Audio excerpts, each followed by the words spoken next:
Universidad Michoacana de San Nicolás de Hidalgo. Realizó una maestría en conservación de bosques y naturaleza. Además, es doctora en ecología por la Universidad de Países Bajos. Ha realizado estancias de investigación en la Universidad de la República, Uruguay y en el Centro Agronómico Tropical de Investigación y Enseñanza en Costa Rica. Actualmente está realizando una estancia postdoctoral acá en el SIGA con el proyecto Efectos, ahorita les leo porque no veo, Efectos de la protección de áreas naturales en la salud de los ecosistemas en México, bajo la asesoría del doctor Adrián Largo. Y bueno, el día de hoy nos comparte la presentación que se titula Efectos de la protección de áreas naturales protegidas en la salud de los ecosistemas en México. Bienvenida. Gracias, gracias. Bueno, buenos días a todos, muchas gracias por acompañarnos. Bueno, primero comenzar diciendo yo soy el nuevo acá en el SIGA. Entonces yo no tengo resultados, no tengo mucho que presentar. Y empezando por ahí dije, bueno, claro, les voy a presentar un poco del proyecto, pero entonces quise yo compartirles un poco de lo que estuve haciendo en mi trabajo de doctorado. Esto fue en la Universidad de Wageningen y pues yo ahí trabajé en pastizales en el trópico seco. ¿Por qué trabajamos en esos pastizales? Bueno, sabemos que el bosque seco es el bioma más amenazado en los trópicos a nivel global. Este tipo de bosque pues está siendo amenazado por deforestación, cambio de uso de suelo, principalmente por la ganadería extensiva. Esta es una imagen de los pastizales ahí en Yucatán donde yo estuve trabajando y pues existe una degradación tremenda, ¿no? Sabemos que con la ganadería, cuando hay esta transformación de bosque a un sistema ganadero, pues hay una reducción en el ciclaje de nutrientes, en la producción primaria de los bosques, hay una reducción en la biodiversidad, los eventos los eventos climáticos cada vez son más extremos, el estrés por calor pues es muchísimo mayor y todos estos efectos, todos estos problemas pues se ven acentuados con el calentamiento global. Y si tomamos en cuenta todavía que la ganadería tradicional pues generalmente es sin bosques, pues estos problemas son inclusive muchísimo mayor que en pastizales donde se mantuvieran árboles. Entonces nosotros queríamos ver pues qué efectos tenían estos árboles ahí. Esta es nuevamente otra imagen de los pastizales en temporada de lluvias, temporada de secas. Es exactamente el mismo pastizal, pero pues parecían sitios totalmente diferentes. Y pues el reto que tenemos es desarrollar sistemas ganaderos que sean más resilientes a cambios climáticos, que mantengamos la producción, que se mantenga biodiversidad, pues que sean capaces de mantener esta producción con los cambios climáticos que estamos enfrentando y que cada vez van a ser pues mayores. Una de las opciones que tenemos pues es incrementar la cobertura arbórea.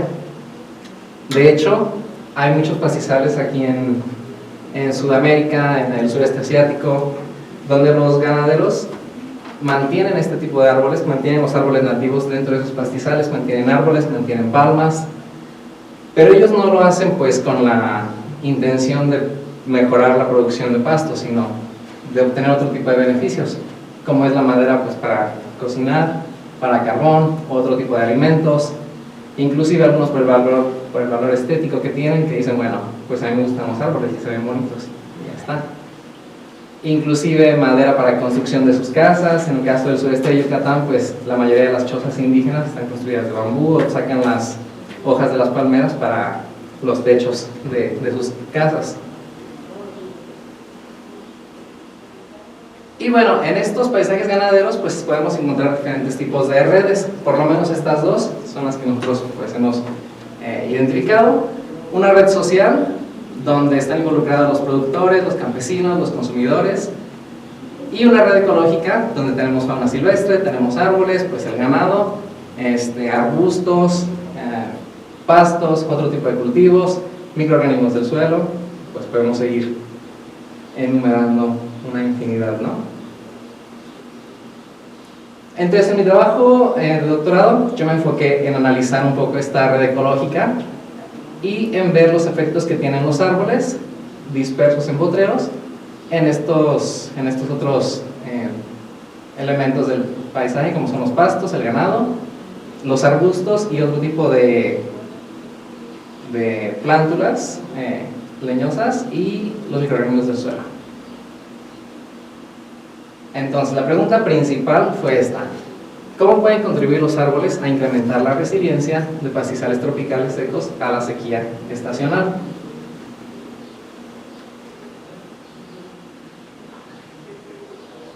Primero nos enfocamos en conocer cómo afectan la productividad del pasto, cómo afectan también la comunidad microbiana en la rizósfera de los pastos, cómo afectan la cobertura del suelo respecto a las plantas leñosas que crecen ahí, que les comentaba, pueden ser arbustos, pueden ser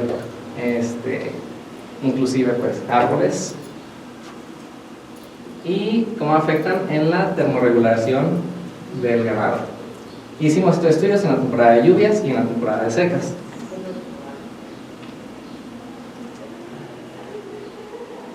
Entonces, lo primero que hicimos, bueno, que hice, fue un metaanálisis a nivel global para estudiar el efecto de los árboles en la biomasa de los pastos. Pues vamos de lo general, que es a nivel global, y después vamos a ir a una zona más particular en Yucatán. Este análisis lo hicimos en gradientes medioambientales, principalmente de precipitación y de temperatura, en paisajes tropicales y templados. Estos fueron los sitios donde nosotros encontramos estudios que reportaban este tipo de información. Lo hicimos en temporadas contrastantes de secas, de lluvias, y a diferentes niveles de densidad de la copa del árbol. ¿Qué fue lo que nosotros encontramos? Esto es de manera muy general. Pues primero, que los árboles facilitan la biomasa de pastos durante la temporada de secas, especialmente en los trópicos y en las regiones secas. En esta gráfica podemos ver, tenemos en el eje X el efecto. Entonces, mientras más a la derecha es un efecto más positivo. Y en colores azules y rojo, pues el azul es la temporada de lluvias, el rojo es la temporada de sequías. Y si vemos aquí en los bosques tropicales, siempre el rojo está más hacia la derecha, indicándonos que hay un efecto más positivo, un efecto más facilitador de los árboles en la biomasa del pasto. También encontramos que a niveles intermedios de la densidad de la copa, o sea, esto nos permite a niveles intermedios del paso de luz, los efectos también son mayores. Esto en ambas temporadas, tanto de sequías como de lluvias. Lo sorprendente de este estudio fue que los resultados que teníamos eran principalmente de árboles. Casi nadie reportaba nada de palmas, perdón. Entonces dijimos, bueno, pues ¿por qué? ¿Qué está pasando? Si nosotros visitábamos los pastizales de Yucatán, veíamos que lo más abundante, así a simple vista, eran las palmas, pero esto no se ve reflejado acá. Entonces nos fuimos a Yucatán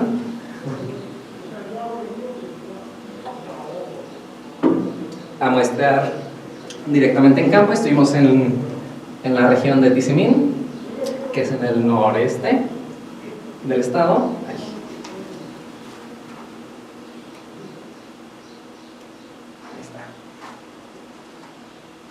Y analizamos entonces la composición de árboles en estos pastizales. Les comento a simple vista, pues sí veíamos palmas, pero queríamos saber qué otras especies había ahí. Y queremos ver cuáles eran los efectos de estos árboles ya directamente en campo, tanto en el pasto como en la cobertura de otras plantas leñosas. Tenemos nuestros cuadrantes y muestrábamos una infinidad de plots, 200 si no mal recuerdo.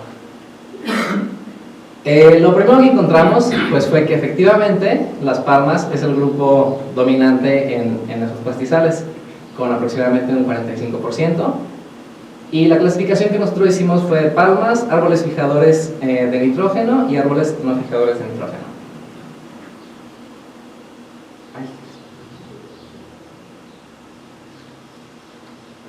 Después de analizar la composición arbórea, pues analizamos los efectos que tienen sobre el pasto, sobre las hierbas, y vimos que a manera general las palmas son las que tienen un efecto positivo mayor comparado con los árboles fijadores de nitrógeno y los árboles no fijadores de nitrógeno, y este efecto es mayor cuando la precipitación es más baja, es decir, en temporadas de secas. Las palmas entonces nos están favoreciendo la producción de pasto en temporadas secas mucho más que los árboles, cualquiera de los dos. Esto hablando del verdor del pasto. Si vemos la altura del pasto, que es la línea morada, igualmente vemos que el efecto de las palmas es mayor al efecto de los árboles fijadores de nitrógeno y de los árboles no fijadores de nitrógeno. Más o menos así podríamos imaginarlo, ¿no? Así veríamos en una zona donde hay pastizal abierto. Acá se vería más o menos como si viéramos debajo de la palma. Y también cuando analizamos la cobertura de arbustos y plántulas, vimos que esta cobertura aumenta conforme aumenta la densidad de la copa. Es decir, cuando el dosel está más cerrado, se produce más sombra, hay mayor cantidad de arbustos y de plántulas. Esto nos está hablando entonces de un reclutamiento mayor de especies. O sea, serían buenas para reclutar más especies de plantas leñosas.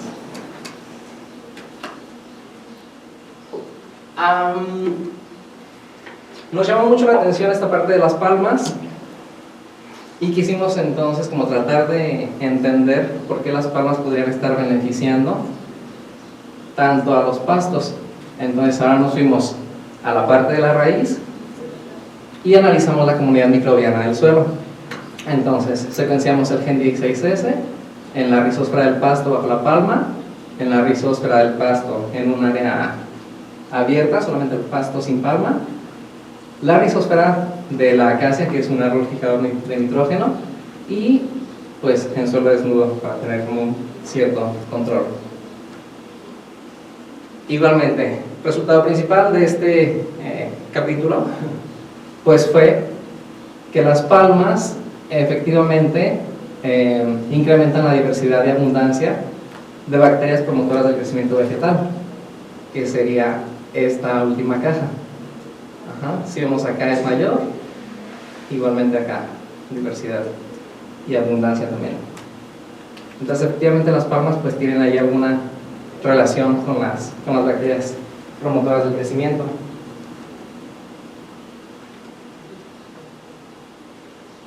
Y en el último capítulo también queríamos estudiar un poco el efecto que tienen los árboles pues en el comportamiento y en la termorregulación del ganado. Hicimos observaciones directas de grupos de animales, y pues lo primero que observamos fue que en la temporada, sorprendentemente, el estrés, el riesgo de estrés por calor es mayor en la temporada de lluvias. Tal vez pensaríamos que sería en la temporada de secas, porque bueno, no hay agua. Pero en la temporada de lluvias, las temperaturas siguen siendo muy altas, la humedad es muy alta, entonces nosotros encontramos que el mayor riesgo era en esta temporada. Y es aquí entonces cuando encontramos que el ganado utiliza la sombra del árbol principalmente para realizar la rumia y para reposar. Se sabe que es en este proceso de la rumia y del reposo cuando el ganado efectivamente gana peso. Y pues por esto es importante mantener los árboles, ¿no? En la temporada de secas no lo utilizaban tanto y principalmente se refugiaban bajo el árbol para seguir pastando. Pero como estos pastizales generalmente no tienen sombra en la temporada de secas, pues para ellos era un poco igual si había árbol o no había árbol, porque no había mucha sombra. Y entonces, bueno, esta ya es como mi diapositiva resumen de todo lo que les he estado compartiendo. Y aquí concluimos entonces que a una densidad intermedia de la copa, es donde obtendríamos nosotros los mayores beneficios o los efectos más positivos para diferentes factores. Por ejemplo, el verdor del pasto es mayor a una densidad intermedia. Igualmente, una densidad intermedia, pues el ganado podría utilizar esta sombra tanto para alimentarse como para reposar, y también nos permitiría que hubiera cierto reclutamiento de otras especies leñosas, aun y cuando pues lo más benéfico para estas especies sería un dosel muy abierto, pero pues ya sería comprometer entonces el verdor del pasto o alterar un poco el comportamiento del ganado. Y entonces todo esto pues al final nos habla como del buen manejo que tienen algunos de los productores locales que sí mantienen estos árboles en pastizales, porque entonces nos estarían hablando de que estos campesinos realmente tienen un entendimiento holístico de sus sistemas socioecológicos. Quizás sea de manera inconsciente, pero ellos mantienen sus árboles y pueden ver los diferentes beneficios en productividad, en biodiversidad, en todo lo que ellos valoran, pues al final lo están manteniendo, ¿no? Y bueno, este es un resumen de los efectos, pero no voy a ir más a detalle.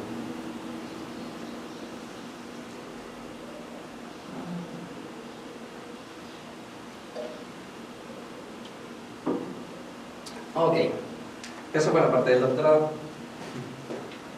Ahora, ¿qué voy a hacer acá? Seguimos con esta parte de la protección de las áreas naturales. Cuando yo estaba en el doctorado, tuve en algún momento como una situación de que yo decía, pero es que a mí no me gusta estar en los pastizales, a mí me gusta estar en la selva, yo soy biólogo, yo no soy veterinario, decía yo, o agrónomo, ¿por qué? Y después me dije a mí mismo, bueno, si a mí me gusta la parte de la conservación, pues al tratar de explicar o de promover este cambio en los sistemas productivos, estoy también conservando de alguna manera la parte que no quiero que se toque. Si el ganadero sigue produciendo con sus terrenos que ya tiene, no se va a ir a meter a la selva. Pero si ese sistema ya no está produciendo, ¿qué va a hacer? Se va a ir a meter a la selva, la va a seguir degradando y pues seguimos con la misma historia, ¿no? Y ahora pues continúa en la parte de la protección de las áreas naturales. Sabemos pues que México es un país con una diversidad gigantesca de ecosistemas, de especies, diversidad genética, etc. Y pues todos estos ecosistemas nos proveen de diferentes servicios que la mayoría pues ya conocemos, estamos familiarizados con. Servicios ecosistémicos culturales, de aprovisionamiento, de sostenimiento, regulación, como son pues la provisión de alimentos, la calidad del aire, la polinización, fotosíntesis, etc. Para poder mantener estos servicios pues hay que tener una buena salud en los ecosistemas. Entonces en México pues se han establecido hasta el momento 186 áreas naturales. Pero nosotros nos preguntamos realmente, ¿estas áreas protegidas realmente están teniendo algún efecto? Porque sabemos que hay áreas que a pesar de que mantienen este reconocimiento, esta clasificación, pues sigue habiendo extracción de madera, sigue habiendo la gente que se sigue introduciendo a realizar diferentes actividades, pues con consecuencias negativas para la biodiversidad, para los servicios ecosistémicos.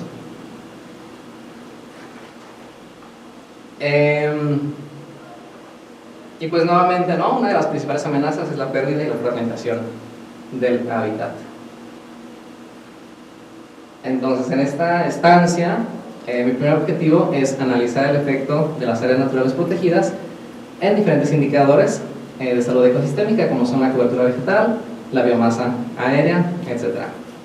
Cabe mencionar todo esto, ahora será a partir de imágenes satelitales, porque hay muchos estudios que sí se hacen directamente en campo, pero hay muy poco referente a estudios con imágenes. Voy a analizar también la dinámica y la dinámica de cobertura y de biomasa aérea dentro y fuera de las ANPs. Y pues lo más fuerte, lo más interesante de aquí es explorar las causas detrás de estos cambios de biomasa dentro y fuera de las ANPs, utilizando varias variables predictivas, tanto climáticas como sociodemográficas, a partir de WorldClim y de INEGI y bueno, otras fuentes.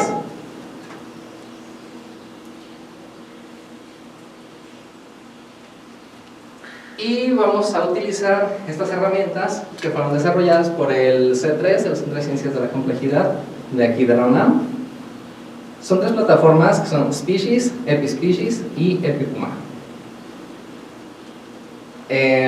Son herramientas que están en línea, cualquiera puede acceder, cualquiera puede pues sí, utilizarlas directamente sin usuarios ni nada. Es una plataforma relativamente sencilla de utilizar. Con Species lo que podemos analizar es el nicho ecológico y la distribución potencial de especies pronosticadas. Epispecies fue una herramienta que se creó para analizar el nicho epidemiológico de enfermedades infecciosas. Y Epipuma es muy similar, pero esto se creó durante la pandemia para analizar el nicho epidemiológico pues, del SARS-CoV-2, así como pues, crear modelos predictivos para la dinámica espacio-temporal. Bueno, todo esto suena como muy alejado de lo que yo quiero hacer, pero al final las plataformas manejan un mismo código, que es el código que yo voy a utilizar para analizar estos cambios de cobertura, utilizando los modelos que ellos ya utilizan y las variables también que ellos ya utilizan, pero yo no voy a trabajar con especies, yo no voy a trabajar con COVID, yo no voy a trabajar con enfermedades epidemiológicas, pero pues principalmente con cambios de cobertura y biomasa en áreas naturales protegidas y no protegidas. La plataforma se ve más o menos así. Aquí, por ejemplo, nos está mostrando la probabilidad de ocurrencia de alguna especie X. En rojo la región, la zona donde es más probable que ocurra esta especie, que en mi caso no se llamará especie, se llamará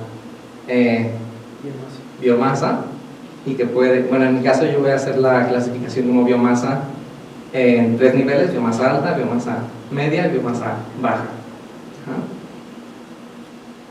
Y también pues nos arroja una tablita con ya un ranking de las variables, dependiendo de las que yo le introduzca, cuáles son las variables que están explicando pues sí, la distribución de la biomasa.